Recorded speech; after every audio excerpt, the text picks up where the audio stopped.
ସାଙ୍ଗମାନେ ଦେଖନ୍ତୁ କେମିତି ରୁଟିଟା ବହୁତ ସଫ୍ଟ ହେଇଛି। ଗରମ ଗରମ ରୁଟି ବହୁତ ସଫ୍ଟ ହେଇଛି, ଧରିଲା ବେଳକୁ ଛିଡ଼ି ଯାଉଛି।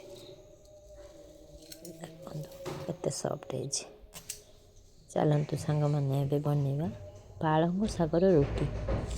ଚାଲନ୍ତୁ ପ୍ରଥମେ ପାଳଙ୍ଗ ଶାଗକୁ ଭଲ ଭାବେ ଧୋଇ ନେଇ ପାଳଙ୍ଗ ଶାଗ ଆଉ ସେଥିରେ ରସୁଣ ଅଦା ପକାଇ ଏହାକୁ ଭଲ ଭାବରେ ଆମେ ଗ୍ରାଇଣ୍ଡିଙ୍ଗ କରିନେବା। ଦେଖନ୍ତୁ କେବେ ଚିକଣ ଭାବରେ ଗ୍ରାଇଣ୍ଡିଙ୍ଗ ହୋଇଗଲା। ତାପରେ ଆମେ ଅଟା ଚକୁଟିବା। ଅଟା ନେଇଗଲେ ସେଥିରେ ଲୁଣ ପକାଇଦେଲେ, ଲୁଣ ପକାଇ ଗୋଳେଇ ବାଟି ରଖିଥିବା ପାଳଙ୍ଗ ଶାଗକୁ ପକାଇଦେଲେ। ପାଳଙ୍ଗ ଶାଗ ପକାଇ ଏହାକୁ ଭଲ ଭାବରେ ଗୋଳେଇ ଦେଲେ। ଦେଖନ୍ତୁ କେମିତି ଗୋଳେଇ ଦେଲେ, ଦେଖନ୍ତୁ କେତେ ସଫ୍ଟ ହେଇଛି। ଏହାକୁ ଆମେ ଅଧଘଣ୍ଟେ ପାଇଁ ରଖିଦେଲେ। ତାପରେ ସବୁ ଛୋଟିଆ ଛୋଟିଆ ଗୁଳା କରିନେଲେ। ତାପରେ ଅଟା ଦେଇକି ଆମେ ଭଲ ଭାବରେ ବେଲି ନେଲେ, ଗୋଲ କରି ବେଲି ନେଲେ। ତାପରେ ଦେଖନ୍ତୁ ତାୱା ବସି ତାୱା ତାତିଗଲା ପରେ ଆମେ ଏବେ ରୁଟି ପକାଇଦେଲେ। ଦେଖନ୍ତୁ ରୁଟିଟା କେତେ ଭଲ ଭାବରେ ଫୁଲିବ। ଦେଖନ୍ତୁ